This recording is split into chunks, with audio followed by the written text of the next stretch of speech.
Hello everyone, welcome to all of you. आप सभी का आपके अपने प्यारे प्लेटफॉर्म पे स्वागत है। मैं पीयूष परासर आप सभी का स्वागत करता हूं। आशा करता हूं सभी लोग अच्छे से होंगे और सभी का तैयारी काफी अच्छे से चल रहा होगा। हम पढ़ाई कर रहे हैं रेलवे इंजीनियरिंग। रेलवे इंजीनियरिंग में जो चैप्टर हम लोगों ने स्टार्ट किया था, it was geometric design of railway track, जिसके अंदर क्लास नंबर 1 आप तक पहुंच चुकी है, जिसके अंदर काफी डिटेल्ड एक्सप्लेनेशन हमने दिया था फॉर सेफ स्पीड क्या होना चाहिए।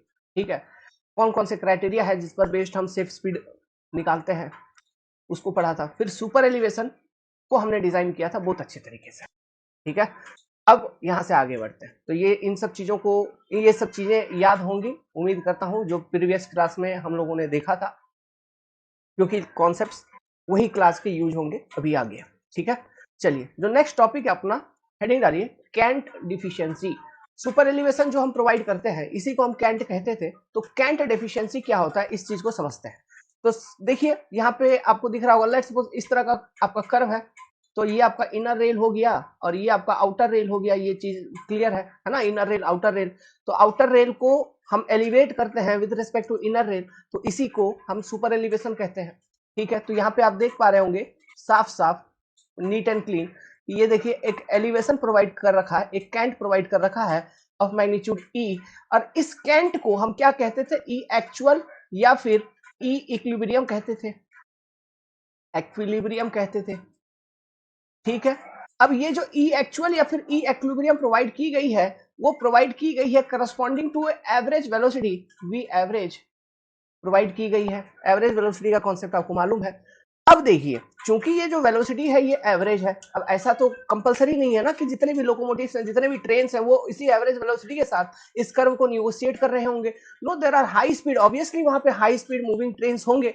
अगर वो हाई स्पीड मूविंग ट्रेन है और वो एवरेज वेलोसिटी पे ना चलते हुए वो हाई स्पीड पे ही गुजर गए, लेट्स सपोज ऐसा हुआ, लेट्स सपोज ऐसा हो रहा है कि वो हाई स्पीड से गुजर गए, तो मुझे ये बताइए क्या उन ट्रेन के लिए ये जो कैंट हमने एक्चुअली फील्ड में प्रोवाइड कर रखा है, ये एक्चुअल या इक्विलिब्रियम, क्या वो सेटिस्फैक्टरी है? क्या वो सेटिस्फाई करेगा उनका रिक्वायरमेंट? नो, कभी सेटिस्फाई नहीं करेगा। क्योंकि वो अगर उनका स्पीड अगर बढ़ेगा तो हमारा कैंट रिक्वायरमेंट भी बढ़ेगी। हमको मालूम है कि super elevation is directly proportional to square of the velocity. हमको ये चीज मालूम था ना, हमने फॉर्मूला निकाला था ना, E equal to G V square upon 127 R. तो यहां से हमें क्या मालूम है कि super elevation is directly proportional to square of velocity. अगर स्पीड बढ़ रही है सुपर एलिवेशन भी बढ़ेगा। लेकिन आपने जो फील्ड है प्रैक्टिकली आपने इतना का सुपर एलिवेशन प्रोवाइड कर रखा है।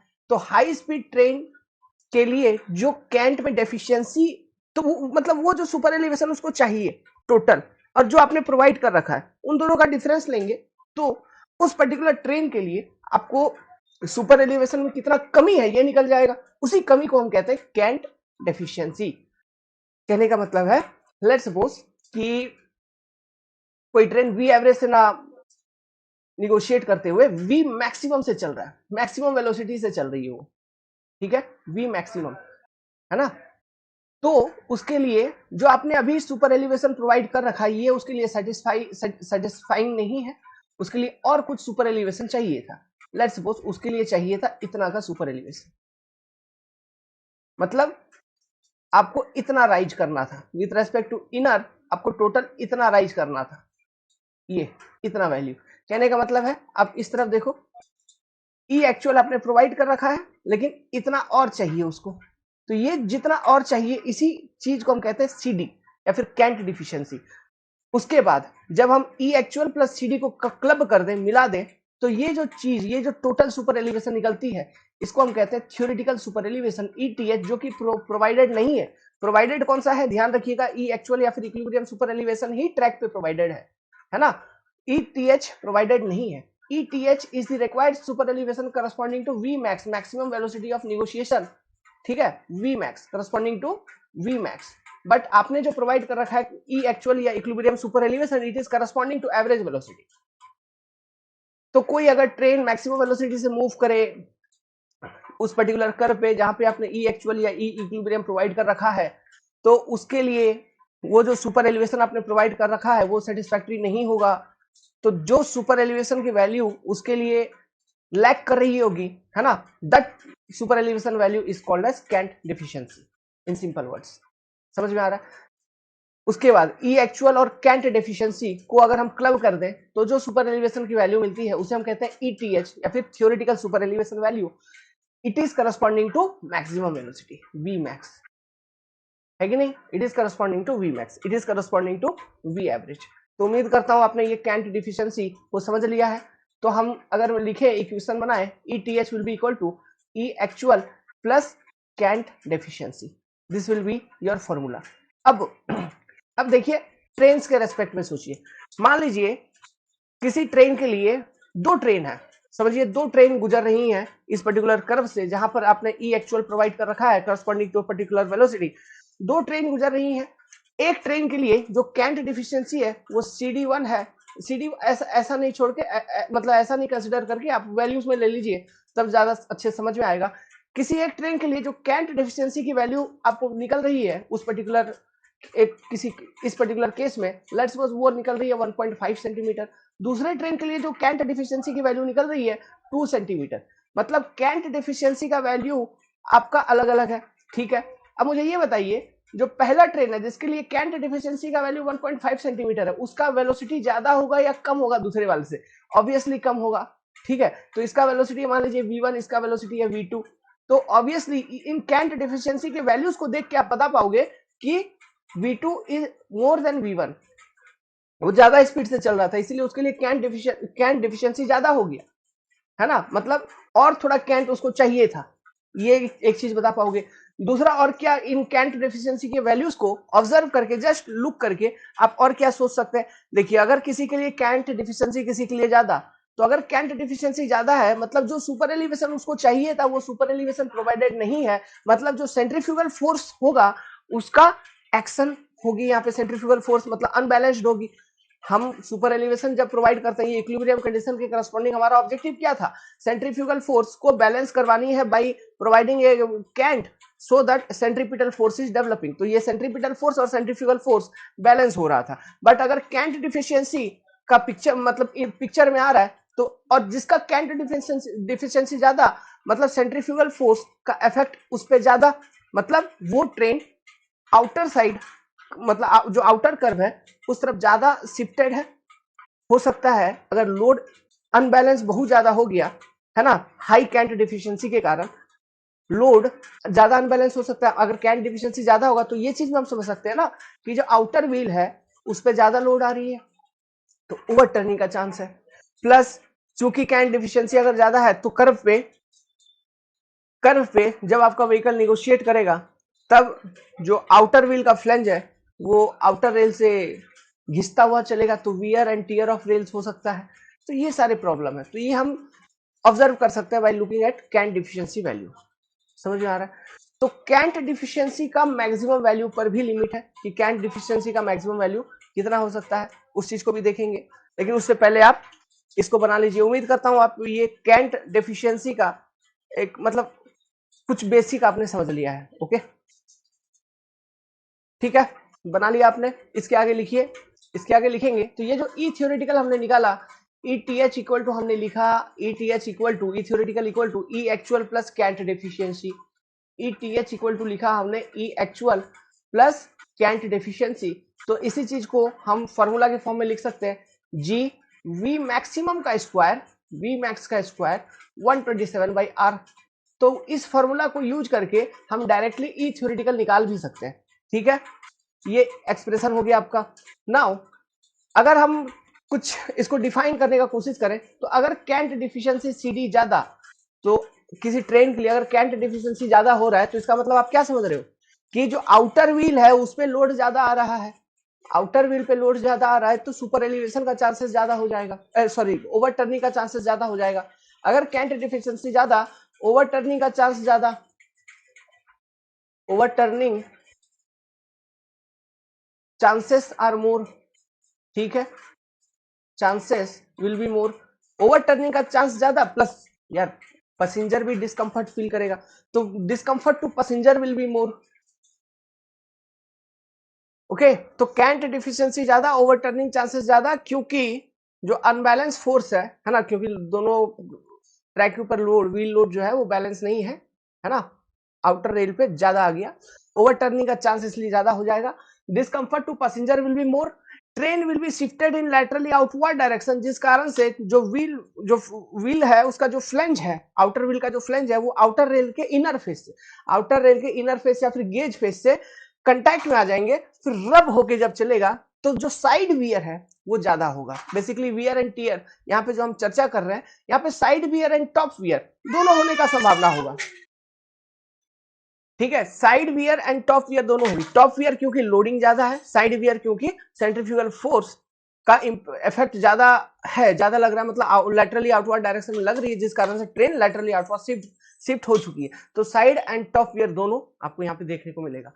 मतलब और तो और क्या, जब लैटरली आउटवर्ड शिफ्ट हो गया आप समझिए, तो ट्रैक के ऊपर भी तो एक लैटरल डायरेक्शन में फोर्स लगा रहा है, तो ट्रैक का भी लैटरल स्टेबिलिटी वहां पे ज्यादा इंश्योर करना होगा।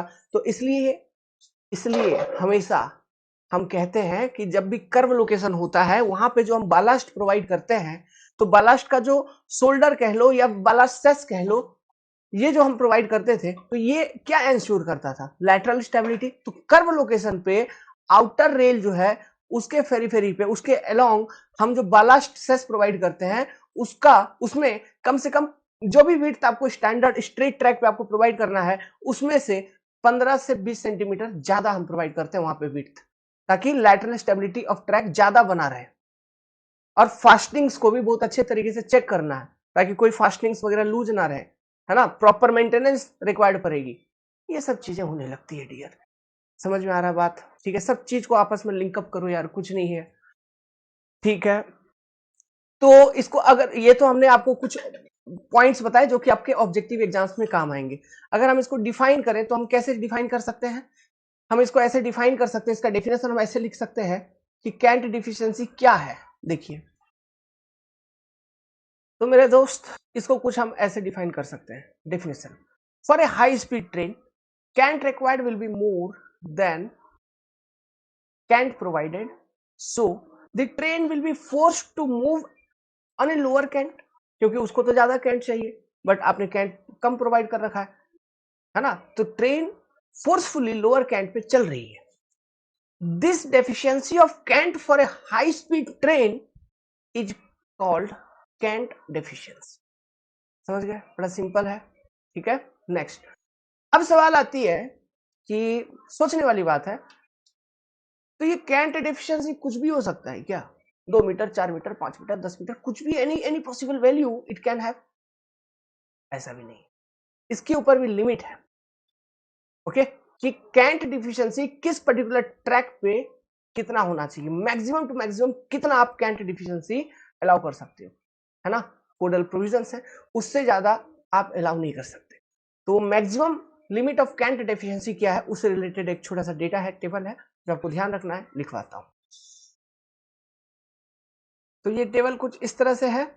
मैक्सिमम अलाउड कैंट डिफिशियंसी, इससे ज्यादा आप अलाउ नहीं कर सकते। Gauge speed of the train, for speed of the train, speed of the train मतलब वी मैक्स, है ना, या speed of the train V max less than 100 kilometre per hour for high speed moving train, speed greater than 100 kilometre per hour. ठीक है, इनके लिए gauge, broad gauge, metre gauge, narrow gauge. तो broad gauge के ऊपर 7.6 centimetre का आता है, याद रखना है। इसके लिए 10 सेंटीमीटर, यहाँ पे कोई वैल्यूज नहीं, यहाँ पर फिर 5.1 सेंटीमीटर, एंड दिस इज, ये 5.1 है ना, और ये 3.8 सेंटीमीटर, सभी सेंटीमीटर्स में है।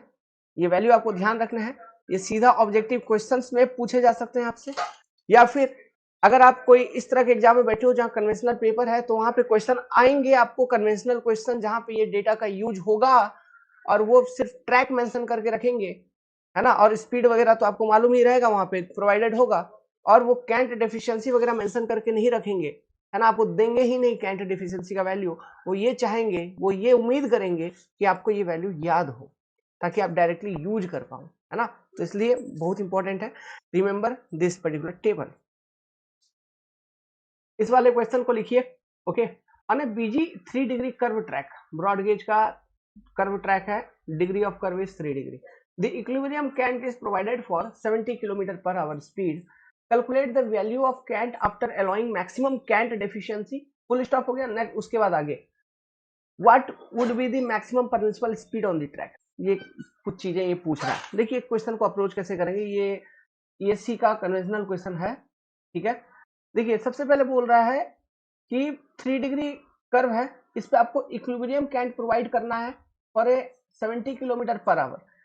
अब ये कंफ्यूजन है यहाँ पे कि ये जो 70 किलोमीटर पर आवर है, एक सवाल तो ये बनता है अपना कि ये जो 70 किलोमीटर पर आवर है ये कौन सा स्पीड दे रखा है, एवरेज स्पीड है ना मैक्सिमम स्पीड है, क्या है, ये चीज का क्लैरिटी तो नहीं है।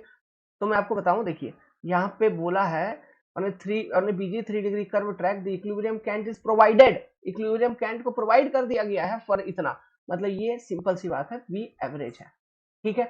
तो इक्विलिब्रियम कैंट का वैल्यू कितना है, पहले ये हम कैलकुलेट कर लेंगे। तो ई एक्चुअल सीधा फॉर्मूला पुट करिए, क्या है, जी वी एवरेज का square by 127 R, 127 into R, तो जी इक्वल टू कितना 1.676 इंटू 70 का square divided by 127 into R कितना मैंने बोला था 1720 डिवाइडेड बाई 3, कैलकुलेट करिए। ये आप कैलकुलेटर चलाएंगे ये वैल्यू आ जाएगा आपका 11.3 सेंटीमीटर, ठीक है। This is your equilibrium cant, आपको इतना कैंट प्रोवाइड करना है। अब इसको चेक कर लीजिए कि equilibrium cant for BG track कितना होना चाहिए। तो equilibrium cant for BG track जो होना चाहिए, ई एक्चुअल का मैक्सिमम वैल्यू जो है, ई एक्चुअल मैक्स, इसका वैल्यू होता है for BG track equal to 16.5 centimetre. So E actual provided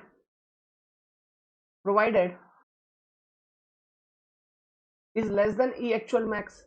इस तरह से आपको चेक करके बताना होगा वहां पे अगर कन्वेंशनल क्वेश्चन आ गया। So okay, no problem, provide E actual equal to 11.3 centimetre, हम इतना प्रोवाइड कर देंगे।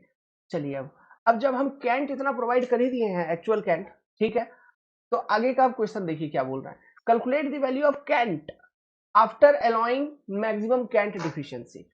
अगर कैंट डिफिशियंसी आप मैक्सिमम कैंट डिफिशियंसी जो परमिसिबल है इस पर्टिकुलर कंडीशन के लिए उसको अलाउ करते हैं, तो उसको अलाउ करने के बाद का कैंट का वैल्यू क्या होगा इसको कैलकुलेट करिए। तो सीडी, ठीक है, CD permissible for BG track इस पर्टिकुलर केस में। अब स्पीड देखिए, स्पीड इज, यहाँ पे जो स्पीड दे रखा है आप कहीं ना कहीं यहाँ पे एक स्पीड देख रहे हो 70 किलोमीटर पर आवर, तो कहीं ना कहीं लेस देन है ना 100 किलोमीटर पर आवर वाली बात कर रहा है ये। तो सीडी क्या होता है बीजी ट्रैक के लिए for less than 100 kilometre per hour, 7.6 centimetre हम कंसिडर करेंगे।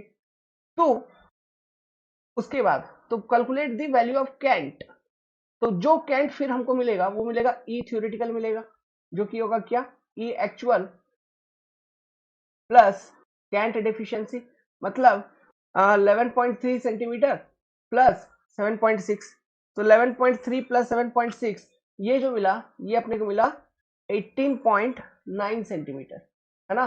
तो यहाँ जो ये हमने 7.6 कंसिडर कर रखा है, ये हमने कंसिडर कर रखा है for velocity less than equal to 100 kilometre per hour. Okay, क्यों, देखिए अभी फॉर एग्जांपल अगर आपका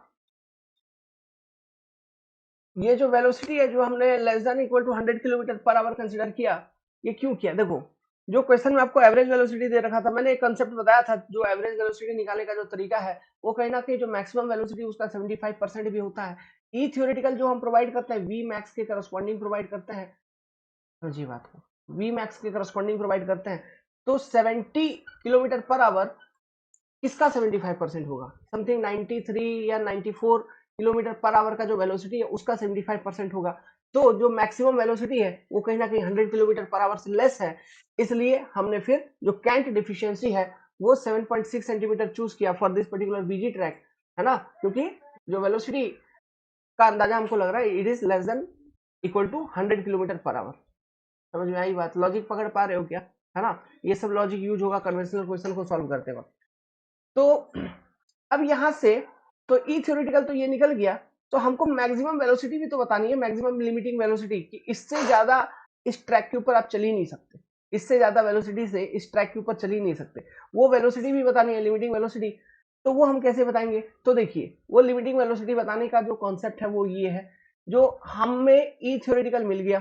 तो E T H equal to हमारे पास फॉर्मूला क्या है, ई सुपर एलिवेशन का कॉन्सेप्ट यूज करेंगे, तो अगेन जी बी मैक्स का स्क्वायर, ठीक है, अपॉन 127 आर, इसको यूज करते हैं। तो यहां से रिवर्स कैलकुलेशन करके हम क्या कैलकुलेट कर लेंगे, वी मैक्स यहां से निकाल लेंगे।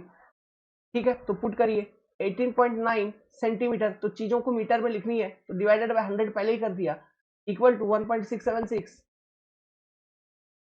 इंटू वी मैक्स तो हमको निकालनी है ना, ये निकालनी है 127 into 1720 divided by 3, same curve है। तो यहां से बाय दिस कॉन्सेप्ट, जो थ्योरेटिकल सुपर एलिवेशन, इसके कॉन्सेप्ट को यूज करके जो वेलोसिटी निकलेगी, कैलकुलेटर चलाओगे तो ये निकल के आएगी समथिंग 90.54 किलोमीटर पर आवर। तो क्या अब ये लिमिटिंग वेलोसिटी है, चेक करना पड़ेगा। अब चेक हम कैसे करेंगे, क्या ये लिमिटिंग वेलोसिटी है कि नहीं, इसको चेक करने का क्या उपाय है, चेक करिए और एक फॉर्मूला लगाइए, मार्टिन्स फॉर्मूला। मार्टिन्स फॉर्मूला है अपने पास। तो इस पर्टिकुलर कंडीशन के लिए, बीजी ट्रैक के लिए, velocity less than 100 kilometre per hour, है ना, इस पर्टिकुलर कंडीशन के लिए जो मार्टिन फॉर्मूला हम यूज करेंगे for calculation of V max, वो कौन सा फॉर्मूला होगा, कॉपी में देखो, 4.35 root under R minus 67 which is equal to 4.37 sorry 4.35 root under 1720 divided by 3 minus 67 ये फॉर्मूला हम यूज कर रहे होंगे। तो ये जब फॉर्मूला यूज करके हम वेलोसिटी यहां से कैलकुलेट करेंगे by using Martins formula, you will get something 97.88 kilometre per our, ये आपको वेलोसिटी मिल जाएगा। अब बताइए, जो वी मैक्स का आपको दो वैल्यू मिल गया, कौन सा, एक तो ई थ्योरेटिकल के कांसेप्ट से आपने वी मैक्सिमम का वैल्यू निकाला कितना 90.54, फिर चेक लगाया मार्टिन्स फॉर्मूला को यूज करके, जो रेडियस ऑफ कर्व आपको मालूम है उसका डेटा, तो उसके करस्पॉन्डिंग आपने एक वेलोसिटी निकाला फॉर दी गिवन कंडीशन, तो आपको मिला 97.88। आपको बतानी है लिमिटिंग वेलोसिटी, तो लिमिटिंग वेलोसिटी क्या होगा, हमेशा इन दोनों का minimum. So limiting velocity, limiting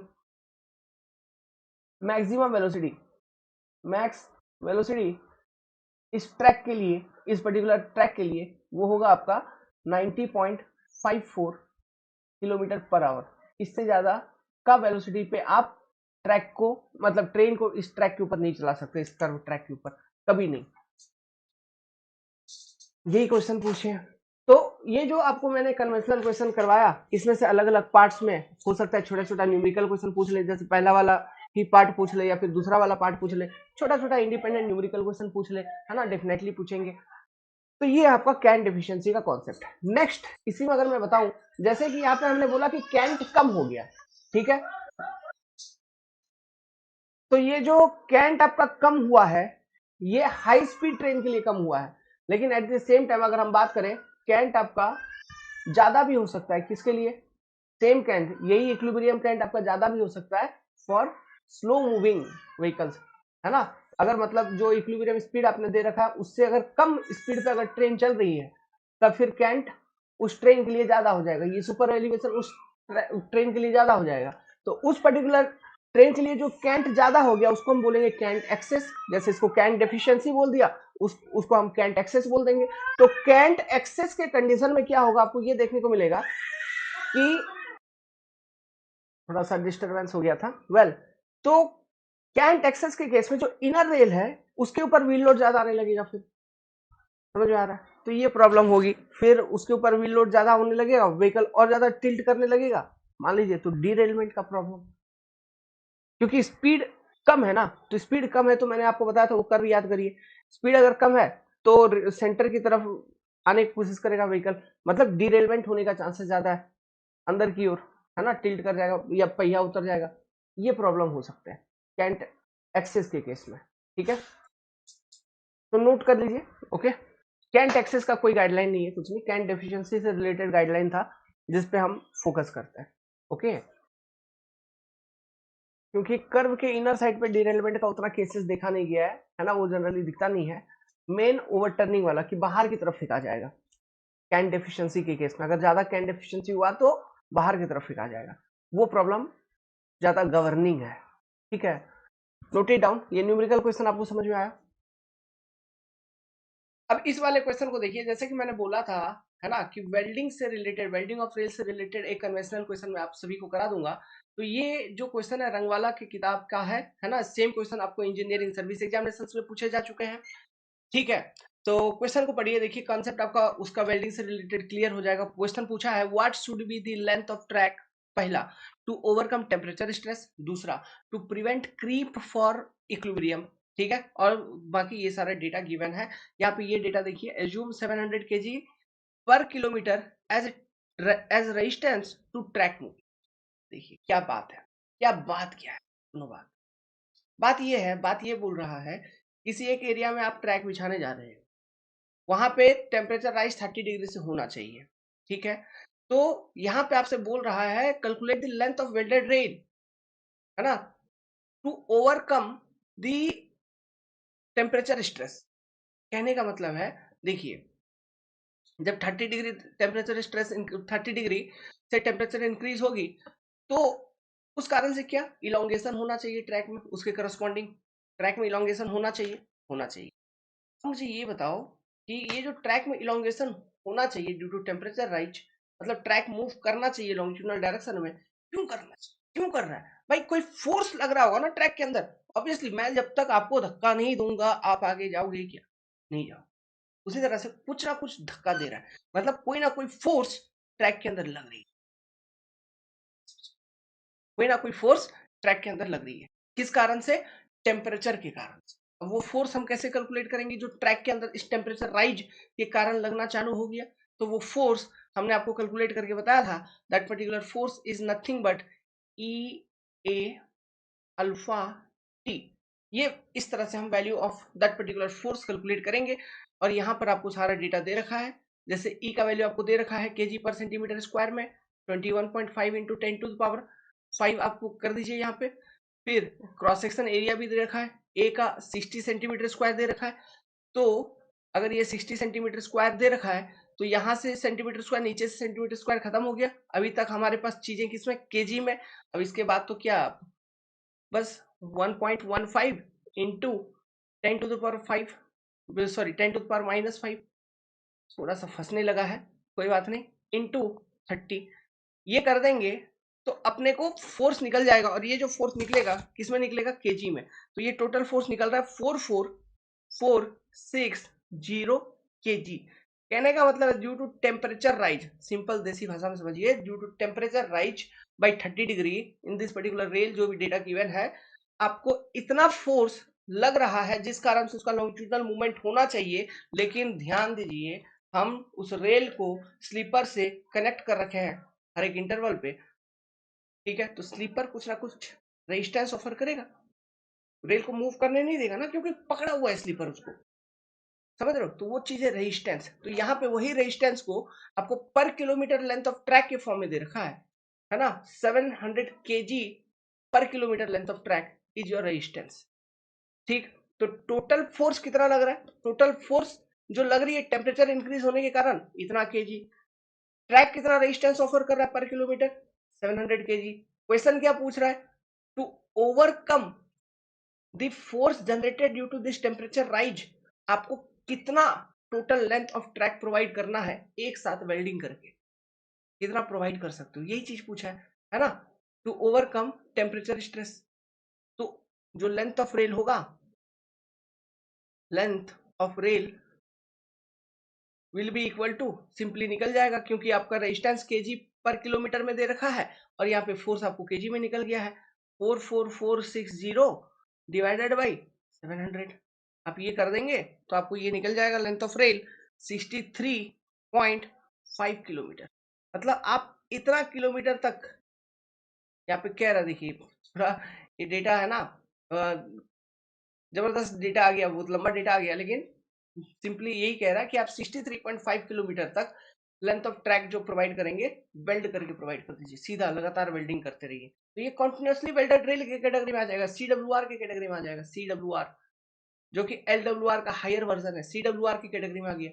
तो ये एक साइड का बात कर रहा है, मतलब एक साइड सीधा सीधा आप 63.5 किलोमीटर ऐसे प्रोवाइड कर दीजिए, है ना। तो this is your length of track which you required to overcome the effect of temperature stresses, या फिर जो फोर्स लग रही है उसको ओवरकम करने के लिए इतना लेंथ ऑफ ट्रैक आपको प्रोवाइड करनी है। तो आपने एक तरफ तो प्रोवाइड कर दिया। अब सेकंड क्वेश्चन पूछ रहा है to prevent creep for equilibrium condition. तो यहाँ पे फिर वही कॉन्सेप्ट, हमने आपको क्या बोला था? तो ये जस्ट इतना लेंथ ऑफ ट्रैक तो एक सिंगल रिक्वायरमेंट है, समझ में आ रहा है? इतना लेंथ ऑफ ट्रैक तो आपको रिक्वायर्ड ही है एक तरफ। तो आपको मतलब क्रीप से प्रोटेक्ट करने के लिए आप याद करिए, मैंने बोला था LWR या CWR जो भी होता है, उसका जो सेंट्रल पोर्शन होता है उसमें किसी भी तरह का मूवमेंट नहीं होता है, किसी भी तरह का क्रीप नहीं होता है, समझ में आ रहा है? तो ये एक LT इधर हो गया, तो ये एक LT इधर हो जाएगा। तो इतना लेंथ ऑफ रेल आपको प्रोवाइड करना है टू ओवरकम क्रीप। तो टू प्रिवेंट क्रीप जो आप लेंथ ऑफ ट्रैक प्रोवाइड करोगे 2 टाइम्स LT। ये अगर LT आपने कैलकुलेट किया तो 2 टाइम्स LT। ये जो 2 टाइम्स LT वाला कॉन्सेप्ट है हमेशा वैलिड होगा for LWR, long welded rail and CWR। बस आप ध्यान रखिएगा, LWR एंड CWR के लिए एप्लीकेबल है। आपसे पूछेगा to prevent creep for equilibrium length of rail कितना चाहिए, तो आपको ये डेटा दिया रहेगा फोर्स और रेजिस्टेंस, इसके बेसिस पे आप LT निकालेंगे, फिर 2LT करके आंसर देंगे। तो इसी को आप डबल कर देंगे तो ये लगभग आपका 127 किलोमीटर आ जाएगा, 127 किलोमीटर। तो इतना लेंथ ऑफ रेल आपको चाहिए टू प्रिवेंट क्रीप, मतलब इतना लेंथ ऑफ रेल में क्रीप नहीं होगा, ये बात है। तो ये क्वेश्चन समझ में आया? तो ये एक स्टैंडर्ड एग्जांपल है आपका, इसको ध्यान रखिएगा, एग्जाम में पूछे जाते हैं। ओके वेल, अब जो आपका टॉपिक है it is topic for negative super elevation. अब ये क्या है, सुनिए समझिए देखिए। ये एक स्पेशल कंडीशन है, ठीक है, कभी कभी कहीं कहीं पर ही देखने को मिलता है, हर बार देखने को नहीं मिलता है। देखो, मान लो इस तरह का ट्रैक सिस्टम है कुछ, ये एक ट्रैक गई, ठीक है, ये एक ट्रैक, ये एक कर्व ट्रैक है। अब ये एक कर्व ट्रैक है और इस पर्टिकुलर कर्व ट्रैक से और एक कर्व ट्रैक निकल रही है, लेट्स सपोज और एक कर्व ट्रैक निकल रही है।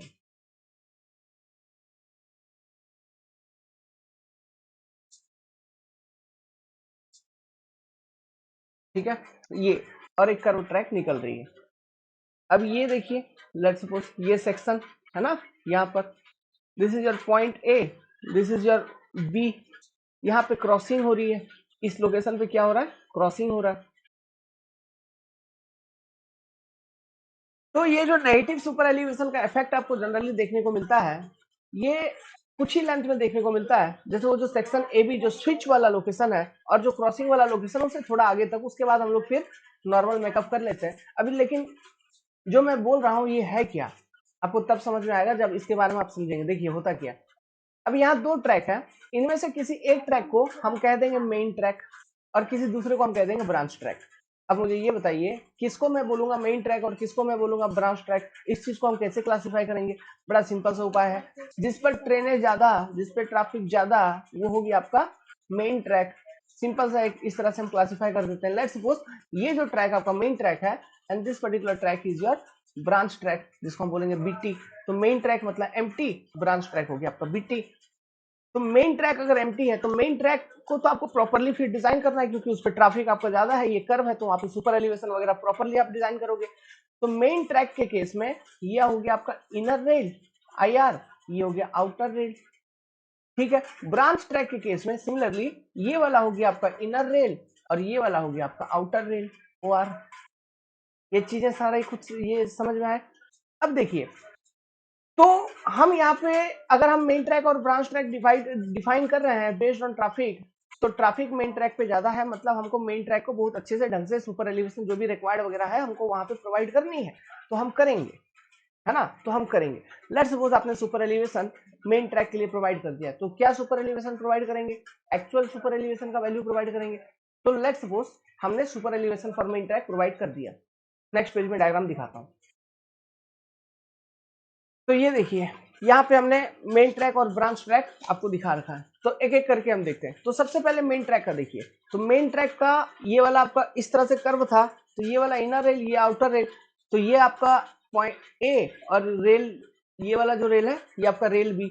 तो आपने एक सुपर एलिवेशन का वैल्यू मेन ट्रैक में प्रोवाइड कर रखा है, जिसको हम बोलेंगे ई एक्चुअल, ठीक है। This is your actual super elevation जो आपने प्रोवाइड कर रखा है मेन ट्रैक में।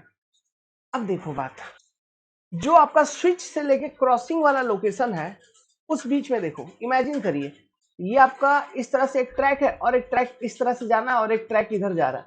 तो ये जो ट्रैक है, ये जो ट्रैक है, ये ट्रैक ऐसा तो आप नहीं कर सकते ना इस पर्टिकुलर ट्रैक में, कि आप ऐसा नहीं कर सकते, क्योंकि देखो ये जो ट्रैक है इसको हम कह रहे हैं ब्रांच ट्रैक का आउटर रेल। तो अगर हम ब्रांच ट्रैक का सुपर एलिवेशन को डिजाइन करेंगे तो हमको उसके अकॉर्डिंग फिर जो भी उसका स्पीड वगैरह रिक्वायरमेंट है उसके अकॉर्डिंग हमको वहां पे सुपर एलिवेशन वगैरह प्रोवाइड करना होगा ब्रांच ट्रैक पे। तो अगर हम वैसा करेंगे तो आप ये रेल को कैसे यहाँ पे प्लेस कैसे करोगे? कंस्ट्रक्शन नहीं हो पाएगा। आप रेल कैसे प्लेस करोगे? अरे ट्रेन का फिर पहिया चलेगा तो उसे टकरा जाएगा, बढ़ेगा ही नहीं। समझिए मतलब हम कर नहीं सकते, हमको एक ही लेवल से निकालना है बात को, हमको एक ही लेवल से निकालना है। जब एक ही लेवल से हम निकालेंगे उस रेल को बाहर, ब्रांच ट्रैक का आउटर रेल को बाहर, तो इसका मतलब क्या है? ब्रांच ट्रैक का आउटर रेल, ये जो रेल है इसको मेन ट्रैक के इनर रेल के लेवल से हमको बाहर निकालनी है। तो ये आपका ब्रांच ट्रैक आउटर रेल, जिसको हम ए रेल ए कह रहे हैं, सॉरी आउटर रेल, और ये ब्रांच ट्रैक का इनर रेल जिसको दिस इज योर रेल, ये inner A your outer rail. तो हम क्या कर रहे हैं? हम ये कर रहे हैं, ध्यान से देखिए यहाँ पे चीजों को, हम ब्रांच ट्रैक के आउटर रेल को मेन ट्रैक के इनर रेल के लेवल से निकाल रहे हैं, तो ताकि वो क्रॉसिंग अच्छे से हो पाए। तो ये जो स्विच से लेके क्रॉसिंग वाले लोकेशन है और उससे थोड़ा आगे में, वहां तक में आपको ये देखने को मिलेगा ब्रांच ट्रैक के केस में कि ब्रांच ट्रैक का जो इनर रेल है वो आउटर रेल से हायर एलिवेशन पे है। ब्रांच ट्रैक का जो इनर रेल है वो ब्रांच ट्रैक के आउटर रेल से हायर एलिवेशन पे, जो कि ऐसा नहीं होना चाहिए था। होना क्या चाहिए था? सिंपल सी बात है यार, ब्रांच ट्रैक का इनर रेल ब्रांच ट्रैक के आउटर रेल से लोअर एलिवेशन पे होना चाहिए था, तभी तो हम कहेंगे सुपर एलिवेशन, जो हम कर्व पे प्रोवाइड करते हैं पॉजिटिव। आउटर ट्रैक को एलिवेट करते हैं ना विद रिस्पेक्ट टू इनर। लेकिन यहाँ पे आपको देखने को मिलेगा in case of branch track कि ब्रांच ट्रैक का जो आउटर रेल है वो ब्रांच ट्रैक के इनर रेल के कंपेरिजन में लोअर एलिवेशन पे। तो यही जो लोअर एलिवेशन पे रहता है इसी को हम कहते हैं नेगेटिव सुपर एलिवेशन। अब वो कितना लोअर एलिवेशन पे, आप सिंपली देखिए, सीधी सी बात है, आप इसी चीज को यहीं से कंपेयर कर लीजिए यार, कि इतना लोअर एलिवेशन पे है ना, इतना लोअर एलिवेशन पे है। तो ये लोअर एलिवेशन ये क्या है? ये लोअर एलिवेशन है E actual of main track, ठीक है। और चूंकि ये नेगेटिव साइड में है इसलिए इसको लगा देंगे minus E actual of main track. और ये minus E actual of main track क्या है? इट इज नथिंग बट जो वो लोकेशन में ये स्विच वाला एरिया है, स्विच, और यहाँ पे रेल क्रॉस हो रहा है, क्रॉसिंग, तो स्विच से लेके क्रॉसिंग और उससे थोड़ा और आगे लेंथ तक, आप मान लो 10-15 मीटर, क्योंकि आपको रेल फिर उठाए तो सडनली नहीं उठा सकते ना, फिर धीरे धीरे ग्रेजुअली अर्थ फील करोगे फिर रेल को उठाओगे ऐसे।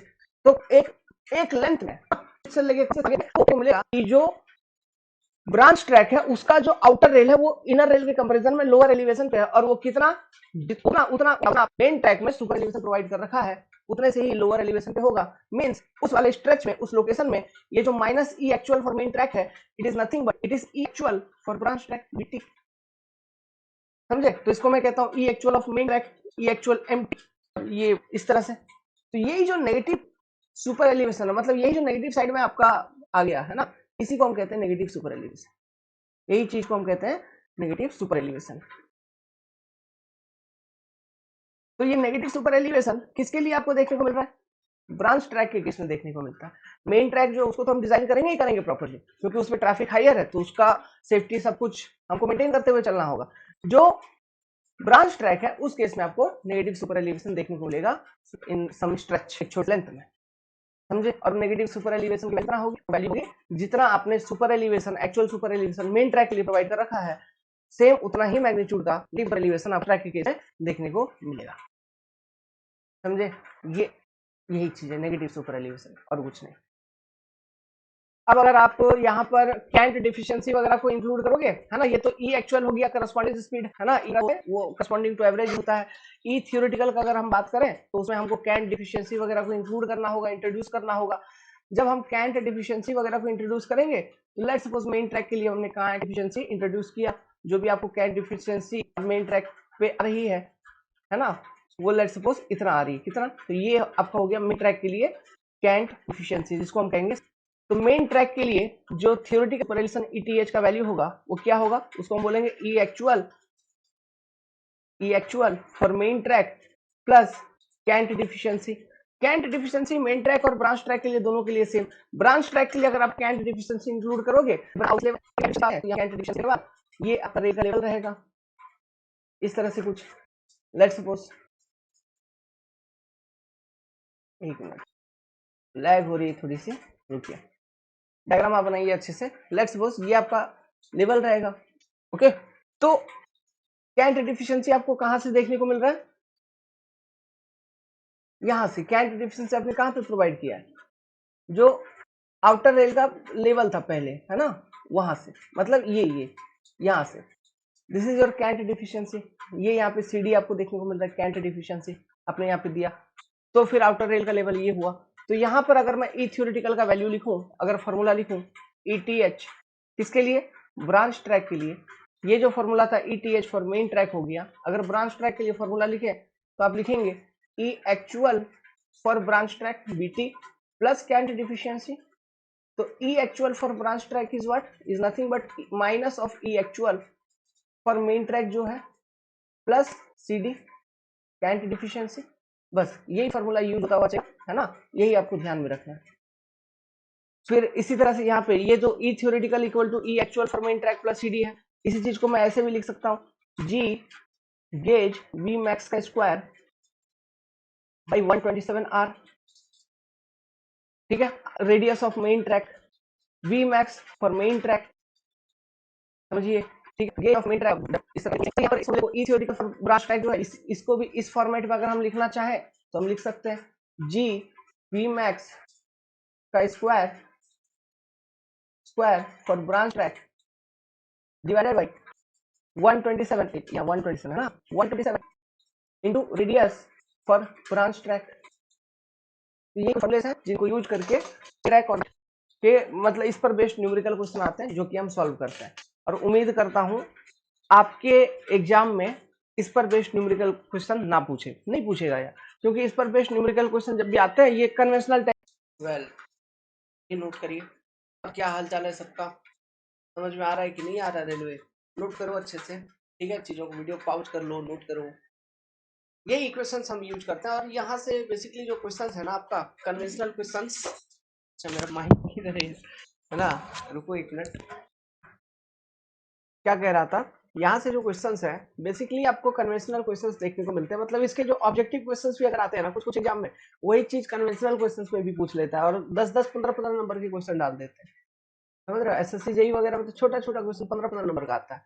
तो करवा देता हूँ, है ना, वो भी करवा देता हूँ, कुछ छोड़ेंगे नहीं, ठीक है। चलिए समझ गए आप, इसको लिखिए, लिखिए if outer track of a curve is provided at lower elevation in track, जो कि नहीं होना चाहिए, उल्टा होना चाहिए था। This super elevation provided is called as negative super elevation. यही आपका नेगेटिव सुपर एलिवेशन का डेफिनेशन। आगे लिखिए, जैसे इस केस में है ना, इस तो हमने अभी curve curved tracked in opposite direction from curved main track, then it is observe that actual positive super elevation provided for main track, किसके लिए? जो एक्चुअल पॉजिटिव सुपर एलिवेशन जो आपने मेन ट्रैक के लिए प्रोवाइड कर रखा है will become actual negative super elevation for branch track. वही जो आपने मेन ट्रैक में सुपर एलिवेशन प्रोवाइड कर रखा है वही नेगेटिव सुपर एलिवेशन बन जाता है ब्रांच ट्रैक के लिए, है ना। तो हमेशा ध्यान रखिएगा, ऑब्जेक्टिव क्वेश्चन पूछ ले नेगेटिव सुपर एलिवेशन किसके लिए? ब्रांच के लिए, है ना। चलो एक क्वेश्चन इसमें प्रैक्टिस कर लेते हैं, है ना। मैंने और एक क्वेश्चन टाइप कर रखा था, चलो वो दूसरा भी देखेंगे, करवा देंगे, इसको पहले पढ़ो।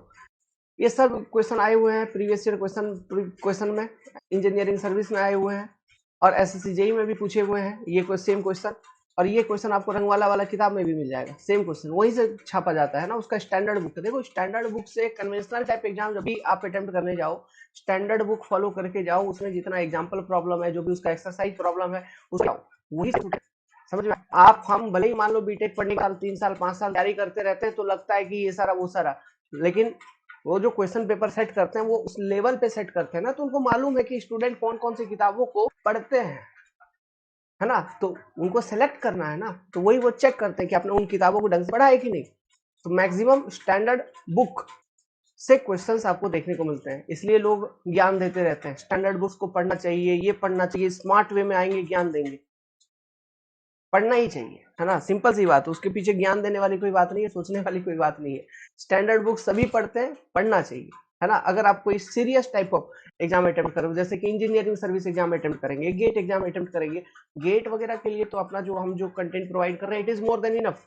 लेकिन ईएससी वगैरह अगर आप अटेम्प्ट कर रहे हो तो फिर आप वहां पे रिस्क नहीं ले सकते। ठीक है, एसएससी चाहिए वगैरह खत्म। एएससी वगैरह अगर आप अटेम्प्ट कर रहे हैं तो आपको स्टैंडर्ड बुक्स पढ़ना पड़ेगा। नहीं पढ़ोगे थक जाओ, थक जाओ पढ़ते पढ़ते, थक जाओ 1 लाख 2 लाख खर्चा करते करते, सिलेक्शन बहुत मुश्किल है। A 4 degree BG curve preliminary clear हो जाएगा, mains a 4 degree BG curve track is diverted लिख लिया होगा आपने क्वेश्चन, तो क्वेश्चन का आप समझ गए होंगे कि फ्रॉम, तो यहाँ पे जो दो ट्रैक है, एक बीजी बीजी है, सॉरी एक ब्रांच ट्रैक है बीटी है। तो यहाँ पे देखिए 4 degree BG curve track is diverted from opposite direction from 3 degree main track. ठीक है, तो डिग्री ऑफ ब्रांच ट्रैक कितना 4 degree, degree of main track कितना 3 डिग्री। ठीक है, if maximum possible speed, maximum speed allowed on main track, V max main track का बात कर दिया 75 किलोमीटर पर आवर। तो पूछ रहा है what maximum speed will be allowed on branch track, तो ब्रांच ट्रैक पे मैक्सिमम स्पीड क्या होगा। मैक्सिमम स्पीड हम हमेशा थ्योरेटिकल सुपर एलिवेशन के करस्पॉन्डिंग निकालते हैं, ईटीएच के करस्पॉन्डिंग, है ना, ईटीएच के करस्पॉन्डिंग होता है मैक्सिमम स्पीड। तो चलिए स्टार्ट करते हैं चीजों को। देखिए मैक्सिमम स्पीड ब्रांच ट्रैक पे निकालना है, तो हमको ई थ्योरेटिकल ऑफ ब्रांच ट्रैक चाहिए। अगर इसका वैल्यू हमको मालूम होगा तो मैक्सिमम स्पीड निकाल लेंगे। ठीक, तो E theoretical of branch track कितना, E theoretical of branch track बोलोगे sir minus of E actual of main track plus cant deficiency. अच्छा, कैंट डिफिशियंसी का वैल्यू नहीं दिया, अरे बीजी ट्रैक दिया है 7.6 होता है, कैंट डिफिशियंसी, डिफिशियंसी का वैल्यू हमको याद है ना, तो हम उसको यूज करेंगे। यही चीज मैं बोल रहा था, वो टेबल याद रखना बहुत जरूरी है। तो कैंट डेफिशिएंसी लिख दिया मैंने 7.6 सेंटीमीटर। ठीक है, तो E actual of main track कितना होगा ये हमको फाइंड करना है। तो अब E actual of main track क्या होगा ये कैसे पता लगाए, E actual of main track will be corresponding to average speed, है ना। तो अब देखो यहां तक हो गया, है ना, क्योंकि अगर हमको ई टी एच और बीटी अगर मिल जाएगा ब्रांच ट्रैक का, तो मैं maximum permissible speed for branch track नहीं निकाल लूंगा फॉर्मूला को यूज करके। फॉर्मूला है ना जी वी स्क्वायर अपॉन 127 आर, हमको डिग्री ऑफ कर्व मालूम है, आर निकल जाएगा 127, तो एक कांस्टेंट है मालूम ही है। तो वी मैक्स स्क्वायर निकालने ईटीएच अगर निकल जाएगा, गेज डिस्टेंस 1.676 मालूम, तो वी मैक्स ब्रांच ट्रैक निकल जाएगा। समझिए इसी तरह से क्वेश्चन का अप्रोच होता है, क्या है क्या नहीं है उसके अकॉर्डिंग, है ना, आप अपने को दिमाग लगा के सॉल्व करना है जो भी अपने पास डेटा है फॉर्मूला को यूज करके। तो हमको E actual of main track चाहिए। अब E actual of main track कैसे निकालेंगे, देखिए हमको मालूम है E theoretical for main track कितना होगा, ये होगा E actual main track plus cant deficiency, ऐसा। तो E theoretical for main track में निकाल सकता हूं, क्यों, क्योंकि मैक्सिमम स्पीड आपका मेन ट्रैक का दिया हुआ है ना, सिंपल सी बात है, मैं लिख रहा हूं कि V max of main track हमको मालूम, और V max for main track आपको कितना दिया था 75 किलोमीटर पर आवर। जब V max for main track हमको मालूम, तो E T H for main track हम मालूम कर लेंगे कैसे, E theoretical for main track, आप देखिए आप अच्छे से लिखते हुए चलिएगा, मैं थोड़ा रफली लिख दे रहा हूं।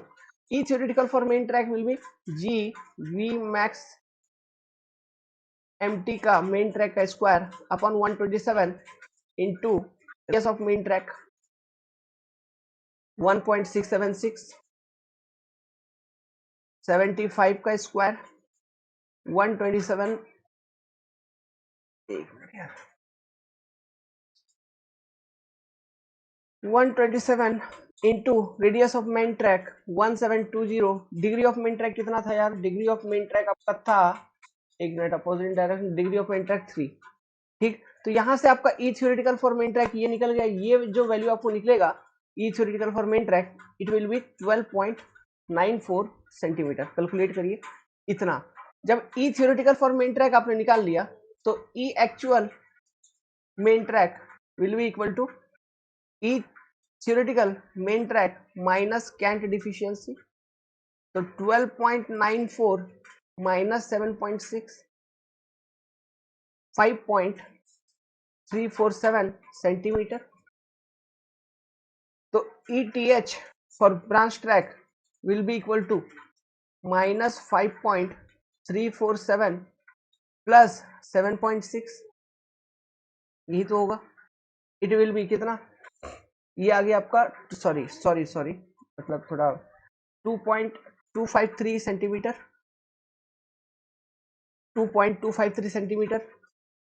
तो आपका फिर आपके पास ये फॉर्मूला आप यूज कर लोगे, ETH branch track equal to GV max BT का square 127 into radius of branch track. तो ये आपको ETH ऑफ ब्रांच ट्रैक मालूम 2.253 सेंटीमीटर, पुट कर देंगे 2.253 divided by 100 equal to 1.676 into V max branch track का स्क्वायर जो कि हमको निकालना है 127 इंटू 1720 डिवाइडेड बाई 4। यहाँ से कैलकुलेट करिए, V max branch track will B 27.09 kilometre per our. ये रहा वैल्यू। अब इसको हम इस पर हम चेक भी अप्लाई कर सकते हैं, क्योंकि हमको मालूम है जब वेलोसिटी जब भी होगा आप एक चेक लगाएंगे, तो जो भी वेलोसिटी होगा उस वेलोसिटी पे आप चेक लगाएंगे। यहाँ पे हम चेक लगा सकते हैं मार्टिन्स फार्मूला को यूज करके। क्यों? क्योंकि हमें radius of curve for branch track मालूम है। तो मार्टिन्स फार्मूला, अब यहाँ पे एक मिनट, थोड़ा सा स्पेस अगर मेरे को मिल जाता, यहाँ पे लिखता हूँ, बगल में देखना। ये जो वेलोसिटी हमने ब्रांच ट्रैक के लिए मैक्सिमम वेलोसिटी निकाला, इस पर हम चेक लगाएंगे, है ना। चेक लगा रहे हैं यूजिंग मार्टिन्स फार्मूला। तो मार्टिन्स फार्मूला के अकॉर्डिंग जो वी मैक्स आएगा फॉर बीजी ट्रैक वो कितना आता है 4.35 root under r minus 67। I am going to use this particular formula. तो r यहाँ पे r होगा ब्रांच ट्रैक का, तो 4.35 अब लिखो root under radius of branch track equal to 1720 divided by ये 4 माइनस 67। तो ये कितना आ जाएगा, it will be something 82.8 kilometre per hour. तो मार्टिन फॉर्मूला के अकॉर्डिंग हमने चेक लगाया, तो मार्टिन फॉर्मूला बता रहा है कि ये जो ब्रांच ट्रैक है जिसका रेडियस आपने इतना बता रखा है, इस पे आप मैक्सिमम इतना लेके जा सकते हैं, वेलोसिटी या स्पीड ट्रेन का इतना आप मेंटेन रख सकते हैं। बट जब सुपर एलिवेशन के कॉन्सेप्ट से, नेगेटिव सुपर एलिवेशन के कॉन्सेप्ट से ब्रांच ट्रैक पे हमने मैक्सिमम स्पीड निकाला, तो हमें पता चल रहा है 27.09 किलोमीटर पर आवर से अधिक पे आप दौड़ा नहीं सकते ट्रेन को उस स्ट्रेच में जहां पर आपको नेगेटिव सुपर एलिवेशन मिल रहा है। वहां पे स्लोली आपको निकलना होगा, आप स्लोली निकलिए। बाद में जब आपका normal super elevation branch track पे भी प्रोवाइडेड होगा, तब फिर आप स्पीड मेंटेन रख सकते हैं, अपना जो भी स्पीड है वो एक्सेलरेट कर सकते हैं, कहने का मतलब है स्पीडिंग कर सकते हैं। बट जहां नेगेटिव सुपर एलिवेशन है वहां पर आप स्पीड नहीं कर सकते। किससे? 27.09। ये हमने सुपर एलिवेशन के डिजाइन से समझा। तो इन दोनों में से कौन सा वेलोसिटी हम अडॉप्ट करेंगे for branch track? The maximum velocity, obviously the minimum one, जो कि होगा आपका 27.09 किलोमीटर पर आवर। तो ये वेलोसिटी आप प्रोवाइड कर दोगे फॉर ब्रांच ट्रैक। समझ में आ रहा है? लिंक अप करके क्वेश्चन सॉल्व कर लिया। इस तरह का इजी न्यूमेरिकल क्वेश्चंस पूछे जाते हैं। तो इस तरह के क्वेश्चंस गेट वगैरह में पूछ लेते हैं। आप देखिए इस तरह का क्वेश्चन मैंने आपको अभी करवाया, तो क्या लगता है आपको ये जो क्वेश्चन आपके ऑब्जेक्टिव एग्जाम में आएगा? नहीं आएगा, कभी नहीं आएगा, है ना। इसलिए बोला आपके एग्जाम में इस तरह का क्वेश्चन कभी नहीं आएगा। लेकिन फिर भी मेरा सजेशन है आप और एक क्वेश्चन सॉल्व करिए, ताकि कॉन्सेप्ट क्लियर रहेगा। तो क्योंकि डिफरेंट एग्जामिनेशन आप लोग अटेम्प्ट करते हैं, है ना, तो पढ़ाई एक ही बार होता है, बार बार पढ़ने का अपने को जरूरत नहीं है लाइफ में। एक बार पढ़ लिया बस, अटेम्प्ट करते चले। इसलिए मैं चीजों को जहां तक होता है चीजों को कवर करने की कोशिश करता हूँ। देखिए, a 5 degree curve is diverted from a 3 degree main track. A 5 degree curve is diverted from 3 degree main track। मतलब ब्रांच ट्रैक का 5 डिग्री है, मेन ट्रैक का इतना है ना। इसका तो हम डेटा लिख लेते हैं। Degree of curve for branch track is 5 degree, degree of curve for main track is 3 degree. ठीक, in opposite direction in layout of BG track, दोनों ब्रॉड गेज ट्रैक्स हैं, ठीक है। If the speed on branch track is limited to 35 kilometre per hour, calculate the restricted speed on main track. मतलब V max BT branch track का दे दिया आपको 35 kilometre per hour, V max main track का क्या होगा ये बताइए, बस ये पूछा है और कोई डेटा नहीं दिया है। लेकिन यहाँ पे हमको मालूम है वी मैक्स अगर है तो कैन डिफिशियंसी यूज होगा, तो cant deficiency for BG track for this particular condition is 7.6 centimetre, assume करके निकलेंगे आगे, ठीक है। कैन डिफिशियंसी एज्यूम कर लिया। अब देखिए इससे पहले वाले क्वेश्चन में क्या था, उसका क्वेश्चन का कंपोजिशन देखिए। उस क्वेश्चन में ये था कि मेन ट्रैक पे मैक्सिमम स्पीड आपको दे दिया गया था, उसके करस्पॉन्डिंग आपको ब्रांच ट्रैक का मैक्सिमम स्पीड बताना था। यहाँ पर ब्रांच ट्रैक का मैक्सिमम स्पीड को लिमिट कर दिया गया है, रिवर्स कैलकुलेट करके मेन ट्रैक का मैक्सिमम स्पीड क्या होगा वो चीज आपको बताना है। तो इजीली बता दोगे, कैसे बताता हूं अभी देखिए। देखो यार, तो हम क्या निकालेंगे, हमको सबसे पहले ये फाइंड आउट करना है ना maximum speed of main track. तो V max for main track, question समझो, V max for main track निकालने के लिए हमें E T H for main track अगर पता चल जाए तो हम निकाल लेंगे। तो E T H for main track क्या होगा, E actual for main track plus C D, ठीक है। ये आपका कैन डेफिशिएंसी, तो कैन डिफिशियंसी हमको मालूम, E actual of main track नहीं मालूम, यही हमको फाइंड आउट करना है। ये कैसे फाइंड आउट कर लेंगे, ये इजीली फाइंड आउट हो जाएगा क्योंकि V max for branch track आपको गिवन है। तो अगर V max for branch track आपको गिवन है, ठीक है, तो ई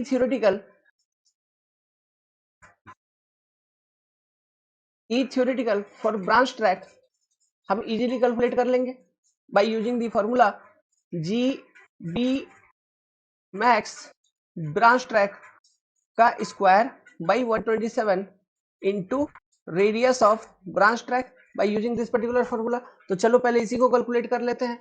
तो E theoretical for branch track, E theoretical for branch track will be equal to 1.676 into 35 का square divided by 127 into 10 divided by 5 degree का कर्व था।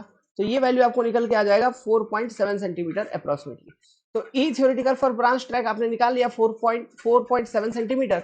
तो this E theoretical for branch track is nothing but E actual for branch track plus C D, और E actual for branch track क्या होता है, minus of E actual for main track, यही तो होता है, प्लस सी डी, ठीक है। तो आपको मालूम अब 4.7 equal to minus E actual main track plus 7.6, तो 4.7 minus 7.6 equal to minus E actual main track. तो यहां से आप ई एक्चुअल, ठीक है देखिए, तो ये ई एक्चुअल फॉर हाँ मेन ट्रैक अब कैलकुलेट हो गई ना यहाँ से।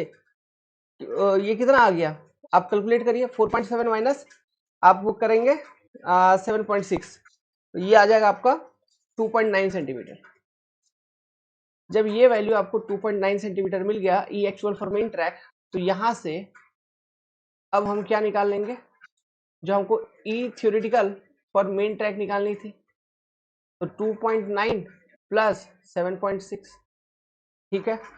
तो 2.9 प्लस 7.6 ये हो जाएगा आपका 10.5 सेंटीमीटर, है ना।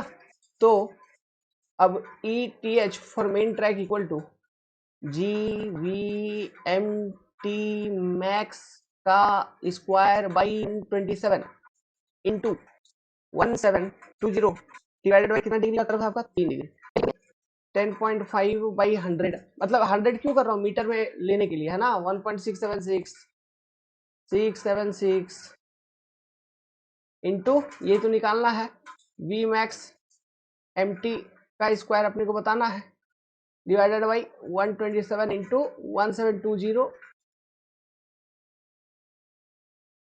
टाइम बहुत वेस्ट कर देता है, 1720 बाई 3। तो यहां से वी मैक्स मेन ट्रैक का स्क्वायर, अरे वो बोर्ड है हमारे पास, है ना, मैं पूरा रूम में अपना बोर्ड लगा कर रखा हूँ, बहुत बड़ा बोर्ड है, लेकिन बात क्या होता है, बोर्ड पे क्लास बनाना उतना समय नहीं है। बोर्ड पे क्लास बनाओ कैमरा पूरा सेटअप करके, फिर उसका जो फाइल बनता है वो फाइल 20-25 जीबी बनता है, उसको कंप्रेस करो, क्यों 20-25 जीबी एक बार में अपलोड नहीं कर सकते ना। बोलो क्यों, वाईफाई ले लीजिए सर। नहीं है बाबू, जंगल झाड़ में रह रहे हैं, है ना, रेलवे, यहाँ वाईफाई नहीं चलता भाई, रिमोट लोकेशन है मेरा। तो वी मैक्स मेन ट्रैक का स्क्वायर इक्वल टू, तो ये अच्छा, ये स्क्वायर क्यों, ये वेलोसिटी आप डायरेक्टली, ये स्पीड डायरेक्टली आप कैलकुलेट कर लीजिए, वी मैक्स मेन ट्रैक। तो ये स्पीड हमने निकाल रखा है 67.54 किलोमीटर पर आवर। देखिए चेक करिए, ये आ रही है।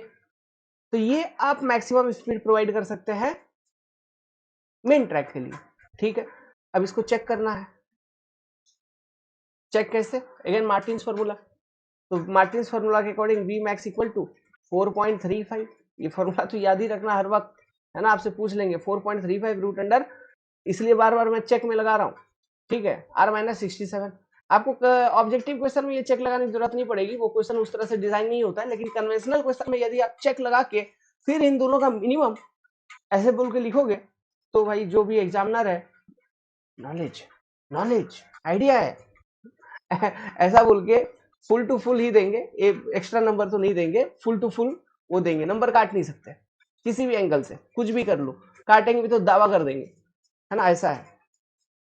तो ये वी मैक्स इक्वल टू, यहां से आप कैलकुलेट करोगे 4.35 रूट अंडर 1720 बाई 5 माइनस 67। तो यहां से आपका ये वैल्यू आ जाएगा, अच्छा 5 नहीं, ये 3 है ना, 3 3 माइनस 67, तो ये वैल्यू आ जाएगा 88 किलोमीटर पर आवर। तो कौन सा स्पीड प्रोवाइड करेंगे, दोनों में से मिनिमम, है ना, मिनिमम, दोनों का मिनिमम, तो दोनों का मिनिमम क्या है 67.54, ये हो जाएगा आपका restricted limit, sorry restricted speed over that particular main track. इससे ज्यादा स्पीड पे आप उस मेन ट्रैक पे ट्रेन को दौड़ा नहीं सकते, रेस्ट्रिक्टेड, इससे ज्यादा जा ही नहीं सकते। यही आपका कॉन्सेप्ट है नेगेटिव सुपर एलिवेशन का। उम्मीद करता हूं इन न्यूमेरिकल्स के मदद से आपको ये चीज और अच्छे तरीके से समझ आ गया होगा। तो ये कुछ ही स्ट्रेच में होता है, ऐसा नहीं कि through out the length 100 kilometre तक, अरे भाई क्या मतलब है, वो स्विच से क्रॉसिंग के थोड़ा सा बियॉन्ड, मतलब मान लीजिए आपको 40 टू 100 मीटर्स के अंदर ही अपन उठा लेते हैं एलिवेशंस को, ठीक है। एलिवेशंस को कैसे उठाएंगे, मिट्टी भरेंगे, फॉर्मेशन उठाएंगे, बालास्ट को उस तरह से स्प्रेड करेंगे, है ना, तो वो धीरे धीरे लेवल फिर उठते हुए चलेगी, समझ में आ रहा है। लेकिन जो कुछ स्टार्टिंग का जो पोर्शन है, कुछ लेंथ, वहां पे दिक्कत वाली बात है कि वहां पे नेगेटिव सुपर एलिवेशन का इफेक्ट देखने को मिलता है। ओके, चलिए ये टॉपिक खत्म। अब जो नेक्स्ट टॉपिक है आपका ज्योमेट्रिक डिजाइन में, वो हम पढ़ेंगे कर्व्स के बारे में, है ना, कर्व्स के बारे में पढ़ेंगे। कर्व, कर्व मतलब आप क्या समझ रहे हैं, कर्व हम क्यों प्रोवाइड करते हैं, बेसिकली डायरेक्शन में चेंज होता है, तो आप जान रहे हो कर्व। तो वो जो डायरेक्शन में चेंज हो रहा है वो हॉरिजॉन्टल प्लेन में हो रहा है। हमारे पास दो प्लेन है, प्लेन इमेजिन करो, ये हॉरिजॉन्टल प्लेन, ये वर्टिकल प्लेन, ये हॉरिजॉन्टल प्लेन, ये ऊपर नीचे, ये वर्टिकल प्लेन, है ना। तो जो कर्व है आप देखेंगे इस तरह से कर्व होता है, फिर ऐसा भी होता है, ऐसा होता है। तो इस तरह से जो कर्व है इसको हॉरिजॉन्टल कर्व बोलते हैं, और ऐसा ऐसा जो कर्व है उसको हम वर्टिकल कर्व बोलते हैं। तो हॉरिजॉन्टल कर्व में क्या हो रहा है, जो ट्रैक की अलाइनमेंट है वो हॉरिजॉन्टल प्लेन में चेंज हो रही है। ट्रैक की अलाइनमेंट करने का मतलब मैंने बोल रखा था centre line of the track, वो हॉरिजॉन्टल प्लेन में चेंज हो रही है। वर्टिकल कर्व के केस में क्या होता है, जो ट्रैक का अलाइनमेंट है that is centre line of the track, वो वर्टिकल प्लेन में चेंज हो रही है। तो जिस तरह से आपको समिट कर्व या फिर वैली देखने को मिलता है जैसे हाईवे में, है ना, तो यहाँ पर भी आपको समिट देखने को मिलेगा, कुछ वैलीज भी कभी कभी देखने को मिलेंगे। तो ये चीज होता है आपका हॉरिजॉन्टल एंड वर्टिकल कर्व। तो यही चीज हमने लिख रखा है यहाँ पे, if there is change in alignment of track in horizontal plane it is called as horizontal curve, if there is change in track, change in alignment of track in vertical plane that is gradient is provided, है ना, it is called as vertical curve. दो important point. Now next, ये देखो point wise अपन लेके चलेंगे। Next एक important point मैं आपको बता रहा हूँ, एक लॉजिकल पॉइंट है, बहुत ही शानदार पॉइंट है, सुनिएगा। मेरे को ये बताओ, ट्रेन है, यहाँ पे क्या है, ट्रैक हम डिजाइन कर रहे हैं, ट्रेन है, पहाड़ चढ़ा, ट्रैक बना दिया आपने, बतासो तुरंत पहाड़ से भी उतार दिया ऐसा, समझो, तुरंत पहाड़ से भी उतार दिया। अब ऐसे केस में क्या होगा, मान लीजिए ट्रेन तो ऐसा नहीं है ना यार छोटा सा गाड़ी, वो तो लगभग 1-1 किलोमीटर तक अप्रोक्सीमेटली कोई कोई ट्रेन लंबा होता है। और मान लो पैसेंजर ट्रेन हो गया, मान लो उसमें पैसेंजर भी बैठे हैं, तो समझो एक सिचुएशन ऐसा जरूर आपको देखने को मिलेगा। मान लीजिए ट्रेन चढ़ा, है ना, इस ग्रेडियंट के ऊपर ट्रेन चढ़ा और इसका इंजन पहले यहाँ आया, है ना। अब इंजन नीचे भी उतरेगा, ग्रेडियंट प्रोवाइडेड है तो यार नीचे भी उतरेगा कहीं ना कहीं। जब ये नीचे उतरेगा, मान लीजिए इस तरह से आपने प्रोवाइड कर दिया है, तो एक पर्टिकुलर टाइम ऐसा भी आएगा, हो सकता है कि इंजन यहाँ पहुंच जाए और आधा ट्रेन इधर है, मतलब आधा ट्रेन ऐसे, आधा ट्रेन ऐसे हो गया ट्रेन। समझ पा रहे हो? तो क्या ये कंफर्टेबल होगा ऐसे किया? और जब आधा सिचुएशन, मतलब समझो वो सिचुएशन आधा ट्रेन इधर, आधा ट्रेन इधर, ऐसे, तो वो कंफर्टेबल सिचुएशन नहीं है ना। तो हम इस तरह से नहीं करते। तो जनरली हम ये बात का ध्यान रखते हैं कि जब भी हम सबमिट कर्व वगैरह यहाँ पे प्रोवाइड करें, ठीक है, वर्टिकल कर्व के केस में सबमिट कर्व प्रोवाइड करते हैं रेलवेज के अंदर, तो ये जो मिडिल वाला पोर्शन है, मिडिल वाला पोर्शन ये स्ट्रेट रहे, कुछ स्ट्रेट रहे, कुछ लेंथ तक स्ट्रेट रहे, ताकि देखो जब कर्व चढ़ा है इंजन को ज्यादा पावर लगाना होगा, है ना, तो पैसेंजर को पुल करके लेके आने में ऊपर तक, लोडिंग को जो भी या फिर लोड भी होगा तो उसको, लोकोमोटिव को मतलब पावर भी तो ज्यादा लगा होगा उसको, ठीक है। फिर वो चढ़ा, फिर ऐसे तुरंत ऐसा नहीं, मतलब रेस्ट के लिए, ठीक है, ताकि वो रेस्ट, उसको एक रेस्ट के लिए टाइम मिल जाए कुछ, तो इसलिए एक स्ट्रेट पोर्शन, एक स्ट्रेट स्ट्रेच हम जरूर प्रोवाइड करते हैं जब भी कर्व चढ़ती है आपका ट्रेन। समझ गए? तो पहाड़ों पे कभी चलना और कहीं पर अच्छे प्रॉपरली ट्रैक अगर डिजाइन है तो देखिएगा, जब भी कोई एलिवेशन अचीव करती है जो आपका ट्रेन है, उसके बाद कुछ पोर्शन आपको स्ट्रेट दिखेगा, मतलब एक कांस्टेंट लेवल पे स्ट्रेट दिखेगा, फिर भले ही नीचे वो आ रही होगी धीरे धीरे धीरे धीरे, लेकिन एक कांस्टेंट स्ट्रेट स्ट्रेच जरूर दिखेगा। तो ये जो मिडिल पोर्शन में ये जो कांस्टेंट स्ट्रेट स्ट्रेच है, ये ये ट्रेन को रेस्ट के लिए प्रोवाइड किया जाता है कहीं ना कहीं। और ये कितना प्रोवाइड करेंगे, 10 किलोमीटर, 5 किलोमीटर, कितना स्ट्रेट, कितना लेंथ तक, ये डिपेंड करता है लेंथ ऑफ ट्रेन पे, है ना। 2 to 3 लेंथ ऑफ ट्रेन भी अगर आप प्रोवाइड करते हो तो भी सफिशियंट है। समझ में आ रहा है? तो ये डिपेंड करता है आपका लेंथ ऑफ ट्रेन के ऊपर। तो यही चीज है, लेकिन ये चीज मैंडेटरी है कि आप ये स्ट्रेट पोर्शन प्रोवाइड करना। तो ये चीज मैंने इसलिए इंक्लूड किया यहाँ पे, ये इंटरव्यू में पूछे गए सवाल है ना। ये आपके ऑब्जेक्टिव क्वेश्चन में नहीं पूछेंगे, ये आपको इंटरव्यू में इस पॉइंट को जरूर पूछेंगे, ताकि ट्रेन को एक रेस्ट करने के लिए कुछ टाइम पीरियड मिल जाए, क्योंकि वो चढ़ के आया है घाटी को, है ना, इसलिए। तो middle portion of the vertical curve are always straight and decided by length of train. ठीक, नेक्स्ट एक थ्योरी है, देखो ओपन कट थ्योरी। ये चीज आपसे ये पूछ सकते हैं 20 मीटर वाला ऑब्जेक्टिव क्वेश्चन में। ओपन कट थ्योरी क्या है? जब हम कर्व वगैरह जब भी डिजाइन करेंगे, मान लो वर्टिकल कर्व, ये वर्टिकल कर्व का ही बात कर रहा हूं मैं, वर्टिकल कर्व वगैरह आपको प्रोवाइड करना है, पहाड़ों के ऊपर से प्रोवाइड करना है, इसलिए आप वर्टिकल कर्व वगैरह प्रोवाइड कर रहे हो। तो हमारे पास पहाड़ को काटने का रहता है ना, हमको कटिंग करना पड़ता है। मान लीजिए आपने कुछ ऐसा डिजाइन कर दिया है कि जो आपको कटिंग करना पड़े, वो कटिंग का डेप्थ 20 मीटर से ज्यादा है। थिंक अबाउट ए सिचुएशन, कितना सारा मिट्टी काट के निकालना होगा, कितना मशीन इक्विपमेंट लगेगी, कितना सारा टाइम लगेगा, 20-20 मीटर डेप्थ काटना, मतलब भाई ऐसा, है ना। मैंने अपने जीवन में कभी 20 मीटर नहीं कटवाया। हाँ, मैं गया हूं, मैं कटिंग सेक्शन में 8 से 12 मीटर तक कटिंग करवाया हूं। समझ में आ रहा है? 20 मीटर ज्यादा हो गया, 20 मीटर कटिंग मतलब बहुत ज्यादा। 8 से 12 मीटर भी जो मैंने कटिंग करवाया है, वो भी ऐसा नहीं कि सभी, मतलब throughout the length that is 500 metre और 400 मीटर कटिंग है तो 8 से उतना नहीं, वो कुछ ही एक 10-15-20 मीटर में कुछ, जो पहाड़ है ना यार, पहाड़ का भी शेप देखो ना, ऐसे ऊंचा ऐसे नीचे जाता है, उसी को तो काटना है। तो ऐसा तो नहीं है ना पूरे थ्रू आउट द लेंथ एक ही एलिवेशन पे, है ना, कुछ इस तरह से।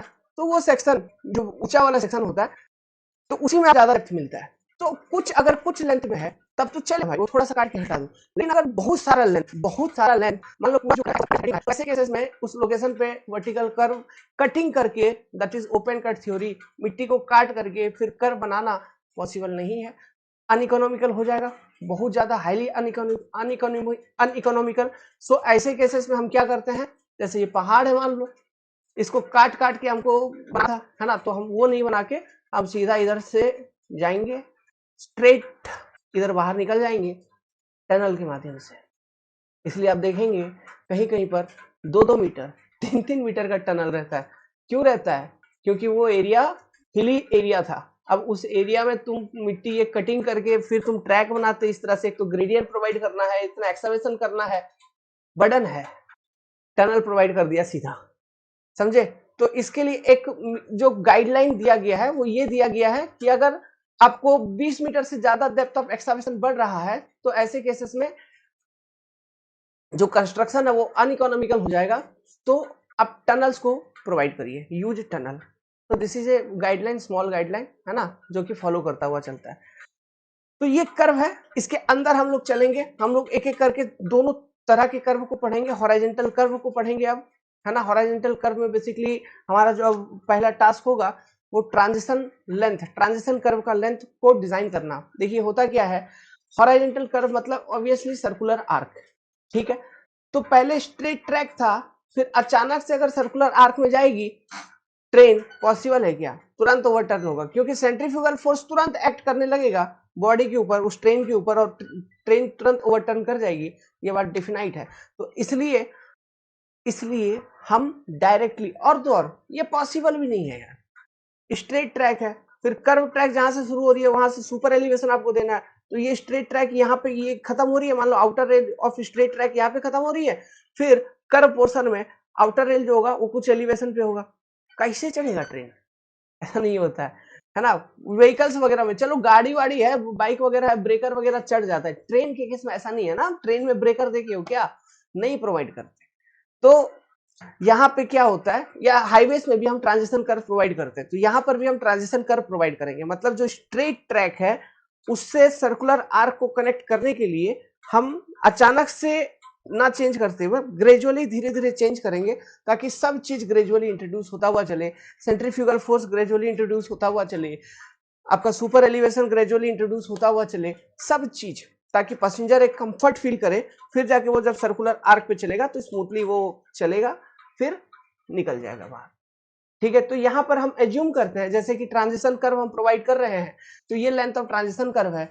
तो अगर मान लो ये लेंथ ऑफ ट्रांजिशन कर्व है, तो यहाँ पे स्ट्रेट ट्रैक और ट्रांजिशन कर्व के बीच में एक कनेक्शन होगा, यहाँ पर फिर सर्कुलर कर्व होगी तो यहाँ पर एक कनेक्शन होगा। तो हम ये एज्यूम करते हैं ये जो कनेक्शंस वाले पॉइंट है ये एकदम टेंजेंशियल है। कहने का मतलब स्ट्रेट, टेंजेंशियल का मतलब क्या बोला था? स्ट्रेट, मतलब ये जहां पे कनेक्ट हो रहे हैं उस जगह पे एकदम टेंजेंशियल है, उस जगह पे एकदम स्ट्रेट है। मतलब ये सर्कुलर कर्व का रेल, ये ट्रांजिशन कर्व का रेल कनेक्ट हो रहे हैं तो ये एकदम स्ट्रेट कनेक्ट हो रहे हैं, जहां पे कनेक्ट हो रहे हैं वहां पे एकदम स्ट्रेट है, टेंजेंशियल है, हम ये मान के चले।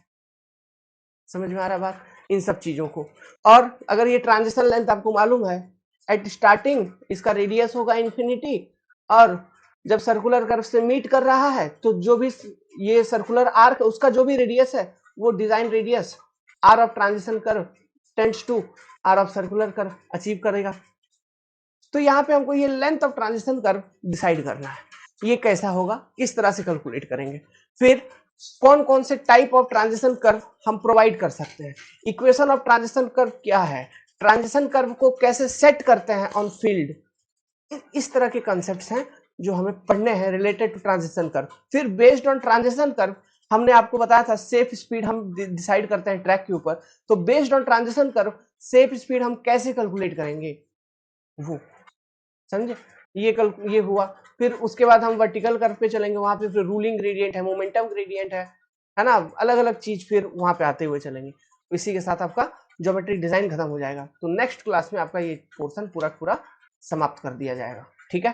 तो आप कर्व का हेडिंग डाल के यहाँ तक लिख के छोड़ दीजिए। इसके बाद हम नेक्स्ट क्लास में जो आपका पहला ही हेडिंग होगा वो होगा हॉरिजॉन्टल कर्व, ठीक है। नेक्स्ट क्लास का हेडिंग भी दे देता हूं, यहीं से हम लोग शुरू करेंगे, इसी के नीचे से यहीं से शुरू करेंगे, हॉरिजॉन्टल कर्व। आज थोड़ा जैसे बोला अभी फोन आ गया था, है ना, अभी इवनिंग ही है लेकिन थोड़ा सा काम है related to project work, DPR वगैरह, उन सब चीजों को चेक करना है, फिर कल करेंगे, है ना। All the best.